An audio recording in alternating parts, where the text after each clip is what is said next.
Jean-Christophe Guel, bonjour. Vous êtes directeur de l'ISC Paris. Enfin, d'ailleurs, je crois qu'on rajoute Orléans aussi, un directeur de Nous Paris avons 2 campus. et Orléans. Voilà, expliquez-nous quel est l'ADN de votre école et en quoi finalement votre école de management, qui est une grande école, est vraiment différente des autres. Déjà, Nicolas, merci de votre accueil. On est chez vous aujourd'hui dans votre studio, donc c'est très agréable de discuter avec vous. Merci. Donc l'ISC Paris, c'est effectivement une école qui existe maintenant depuis 60 ans. Elle est porte d'Asnières à Paris et également donc à Levallois, mais aussi maintenant, depuis un peu plus récemment, à Orléans. C'est une école qui offre, on va dire, tous les programmes du bac au doctorat. Donc on peut y rentrer par Parcoursup en bachelor, on peut y rentrer après une prépa en programme grande école, on peut y rentrer à bac plus 1, bac plus 3, et donc jusqu'au doctorat, puisqu'on a également un DBA. Et je dirais, ce qui caractérise l'ISC très probablement, c'est que c'est une école qui est vraiment basée sur l'action learning, la pédagogie par l'action. Quand on parle avec les plus de 20 000 diplômés de l'ISC, systématiquement, c'est sur ce point-là qu'ils insistent, puisque vraiment, on les met en situation en permanence dans l'école, avec cette tradition aussi des entreprises étudiantes qui nous caractérise. Et en fait, voilà, depuis Paul Icard, qui a créé ça il y a 60 ans jusqu'à aujourd'hui, toujours, l'ISC a été pionnière en matière d'action learning. La première école à faire des stages, la première école à parler d'entreprises étudiantes et non pas d'associations. Une école qui allait très vite sur l'alternance. Une école aujourd'hui où les étudiants sont soumis en permanence à des exercices, on leur fait cours en dehors de la salle de cours, des festivals, Festival de l'Apprendre, c'est l'actualité de cette semaine, par exemple. Enfin voilà, il y a vraiment cette caractéristique très forte. Des entreprises étudiantes et non pas des associations étudiantes. Mais c'est vrai que pendant très longtemps, l'ISC a été connu pour son dynamisme incroyable justement sur ce que vous appelez les entreprises étudiantes. C'est toujours le cas ? C'est toujours le cas. L'idée, c'est vraiment d'apprendre en faisant.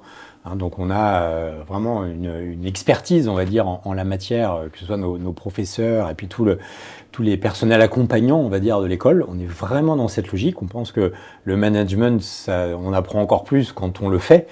Donc, on a des étudiants entrepreneurs, des étudiants dans les entreprises étudiantes qui découvrent ce que c'est que d'aller prospecter, qui découvrent ce que c'est que de faire une étude de marché, d'avoir des comptes. Mais pour vous, c'est une vraie différence avec les autres grandes écoles qui proposent aussi des activités, on va dire, associatives importantes. Oui, parce qu'en fait, dans le système, nos entrepreneurs et nos entreprises étudiantes, ils se financent par elles-mêmes en allant chercher vraiment des clients. Souvent, dans la vie associative des écoles, il y a des subventions qui sont faites par l'école pour pouvoir faire vivre cet écosystème d'associations. Nous, vraiment, on cherche qu'ils créent un business, qu'ils aillent chercher du chiffre d'affaires. Notre plus grosse entreprise étudiante génère 400 000 euros de chiffre d'affaires, par exemple, par an. C'est le cas de Network, donc c'est important. Donc, quand vous gérez 400 000 euros de chiffre d'affaires, évidemment, vous managez, vous avez des clients, vous avez des sous-fournisseurs. Alors, vous êtes vraiment dans la logique d'entreprise. C'est pas une subvention qui vous arrive avec laquelle vous faites un peu la fête. Alors là, vraiment, il y a une vraie démarche professionnalisante derrière. Alors on va passer sur un sujet plus léger, on a dépassé des entreprises étudiantes. On va parler d'un baromètre ou d'une enquête que vous avez fait, je crois, il y a 2 ans, peut-être l'année dernière, sur le bonheur au travail vu par les jeunes. Pourquoi est-ce qu'une grande école comme l'ISC a souhaité mener cette enquête et quel rapport finalement avec une grande école de management ? En fait, ça nous a paru très important finalement de savoir comment la génération d'aujourd'hui, et pas seulement nos étudiants, se projette sur la question du travail. On parle beaucoup de la génération Z, on se pose des questions sur elle. Est-ce qu'elle est pas très bonne en maths, elle est pas très bonne en français, ils adorent les jeux vidéo, ce sont des zappeurs, ils sont sur les réseaux sociaux. On les affuble un petit peu de pas mal de défauts et de problèmes. Mais c'est quand même une génération qui va être celle qui va être aux manettes de la société dans les années à venir. On le voit en ce moment même avec les actualités, y compris politiques, que c'est en train de se rajeunir fortement. Et donc c'est quand même très important pour une école comme la nôtre, et je dirais de manière générale pour tout l'enseignement supérieur, de savoir comment ils se projettent. C'est important pour nos profs, c'est important pour les entreprises. Et donc on s'est dit, plutôt que de faire du café du commerce sur le sujet, pourquoi pas, avec l'Institut BVA, aller vraiment sur un échantillon représentatif de jeunes qui ont entre 18 et 24 ans, et on leur demande, c'est quoi pour vous le bonheur au travail, comment vous vous projetez ? Alors qu'est-ce qu'ils vous ont répondu ? En fait, des choses vraiment intéressantes et qui pour certaines vont un petit peu à contre-pied de ce qu'on peut penser. On va dire que la question du salaire reste un point important, mais c'est pas le moteur le plus important.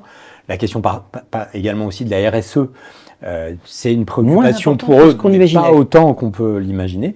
En revanche, ce qui compte pour eux, c'est la question de la flexibilité, la question du sens qui est donné au travail.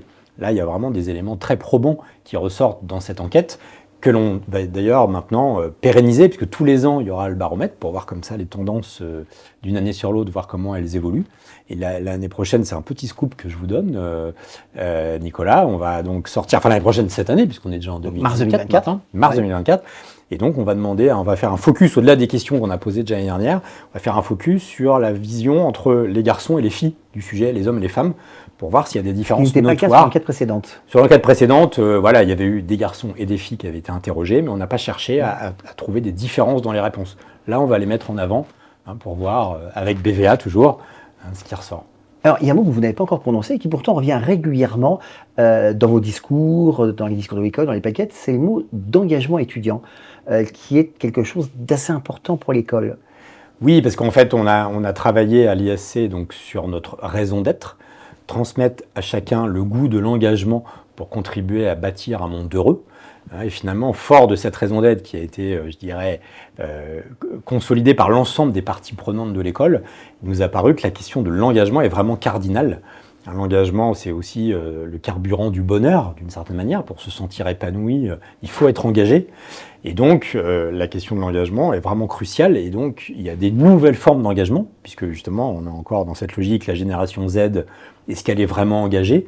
Puisque par exemple, elle fait moins de politique, elle est moins présente sur ce genre de sujet, mais on se rend compte qu'en fait, elle est très engagée, mais à condition de trouver les bons leviers. Et donc, on a créé une direction de l'engagement étudiant à l'ISC à la rentrée de septembre dernier. Et donc, l'engagement étudiant, on le mesure par un passeport de l'engagement qu'on va délivrer à tous les étudiants. Et donc, l'engagement, il vient par des sources assez classiques. Les étudiants entrepreneurs, par exemple, ça peut sembler assez naturel. Les étudiants qui sont dans les entreprises étudiantes aussi.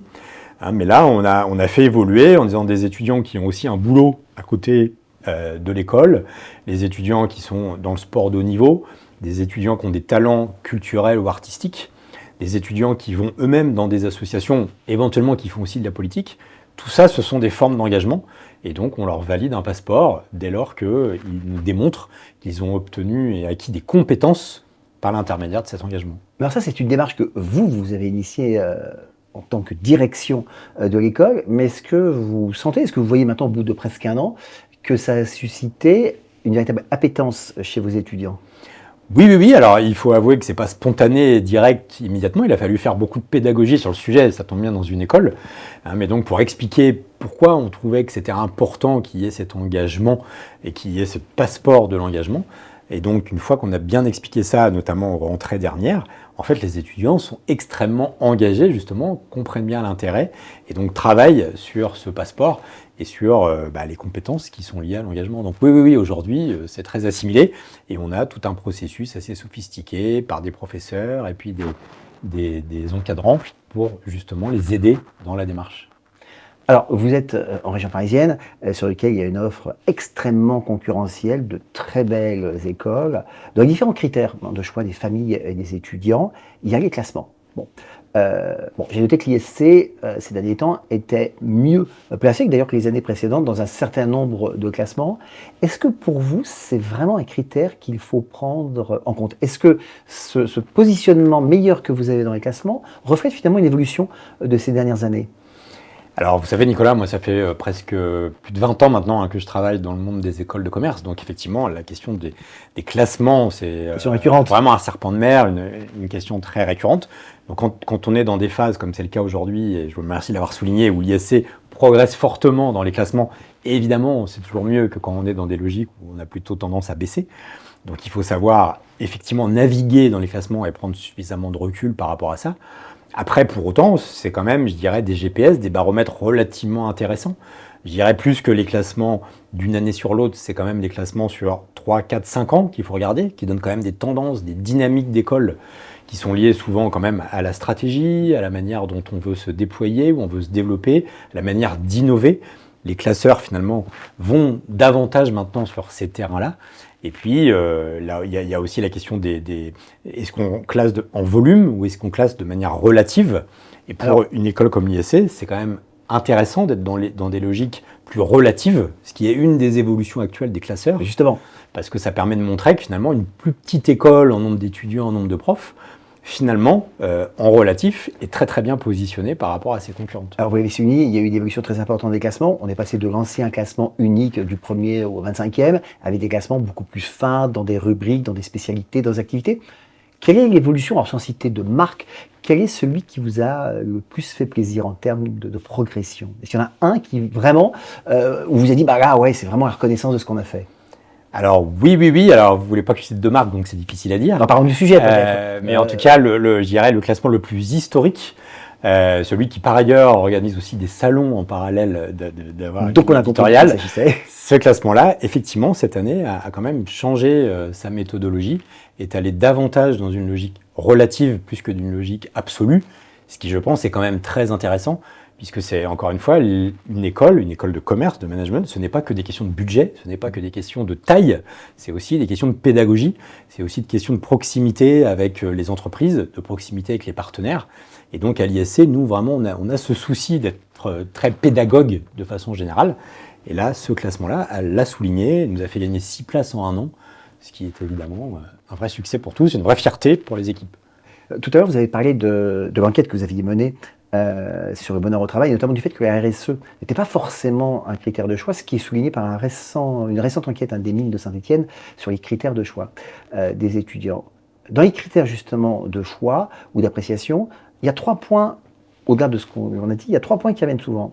La communauté des anciens, et là-dessus je pense que l'ISC, compte tenu de son antériorité, doit avoir un réseau particulièrement puissant. Et puis il y a 2 sujets dont on n'a pas parlé, l'international et l'alternance. Alors comment se positionne l'ISC sur ces 3 grandes problématiques?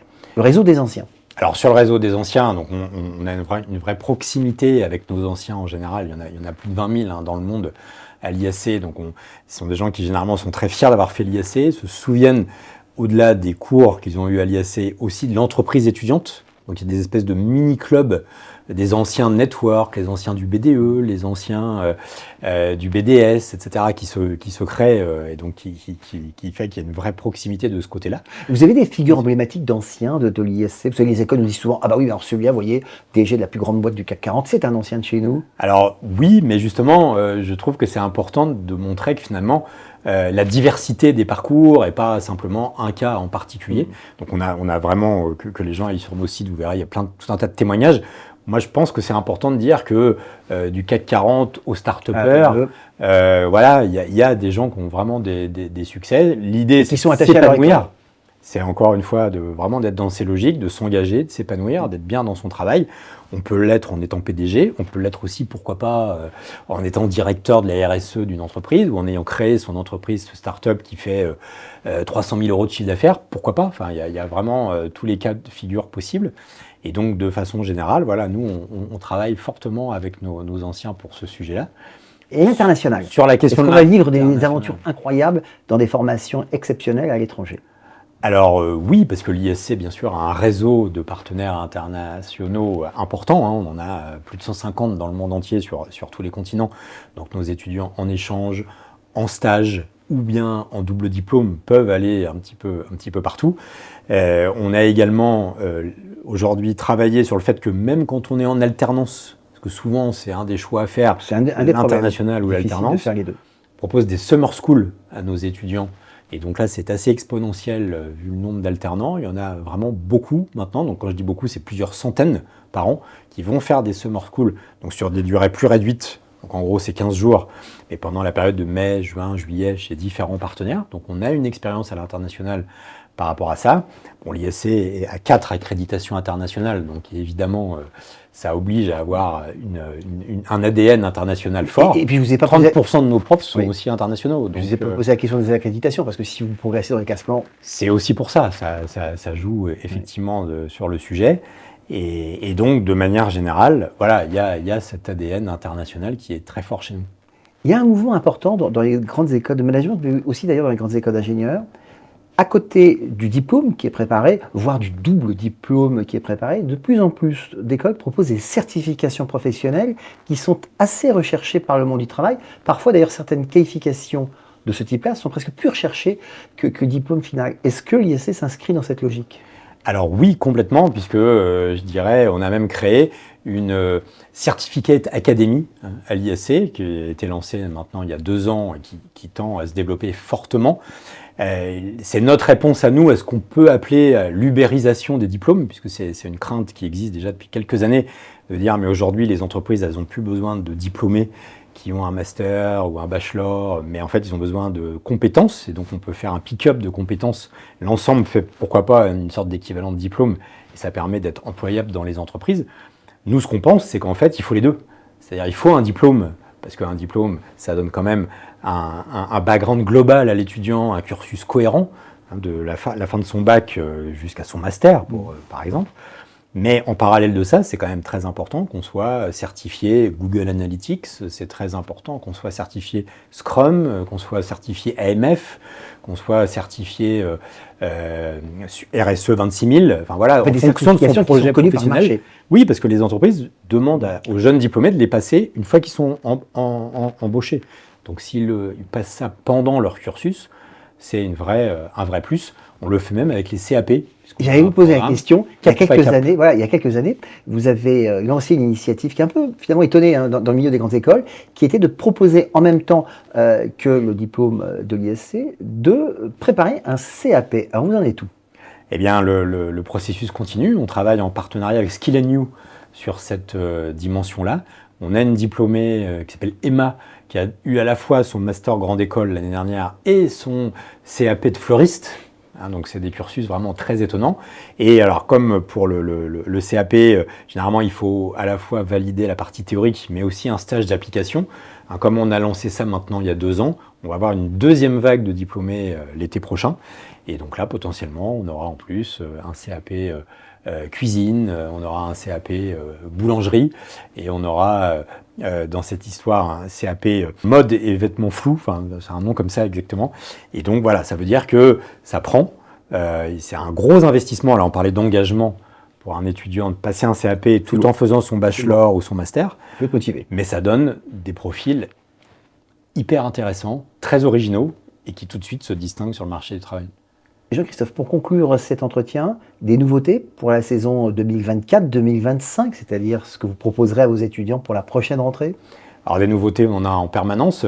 Il faut toujours faire des choix par rapport au temps qui nous est imparti. Donc ce que je peux vous dire, c'est qu'on lance à la rentrée prochaine donc un parcours cavalier à l'ISC, donc au sens équitation, sur notre campus d'Orléans, ce qui va permettre à tous les étudiants de France passionnés d'équitation de pouvoir allier leur cursus en bachelor à l'école, tout en ayant la possibilité d'avoir un cheval qui est hébergé dans un club. On travaille également à proximité de la Fédération française d'équitation. Mais donc ils pourront participer à des compétitions et continuer un programme de haut niveau. Exactement, c'est une sorte de sport-étude, pour reprendre un terme qu'on connaît. Mais ça va s'adresser à des cavaliers. Là, dans une logique parcours-passion. Oui, mais ça va s'adresser à des cavaliers qui sont quand même d'un certain niveau de compétition. Pas juste à des gens qui veulent faire du... Non, justement, c'est ouvert à tous. C'est ouvert à tous. C'est pour ça que c'est pas un sport-étude au sens être inscrit comme sportif de haut niveau. S'il y en a, il y en aura probablement. Il y a évidemment, ça sera avec plaisir.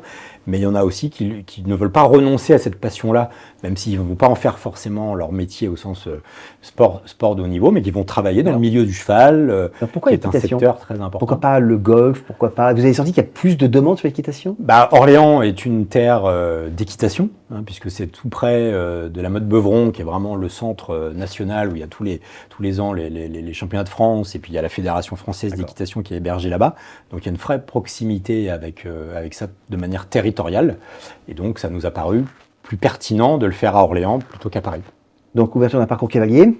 Tout à fait, un parcours cavalier, donc les étudiants actuellement sur Parcoursup peuvent déjà s'inscrire pour cette année. Donc avis aux amateurs. Donc exactement, avis aux amateurs sur le sujet. Et puis évidemment, il y a aussi on revoit nos masters spécialisés, donc les MSI, donc il y a des nouvelles spécialités là qui vont être en vigueur à la rentrée prochaine dans des domaines divers et variés. Donc voilà, donc on est en permanence dans l'innovation pour faire en sorte que nos cursus soient le plus adaptés possible aux besoins des étudiants et aux besoins des entreprises. Jean-Christophe Gag, merci.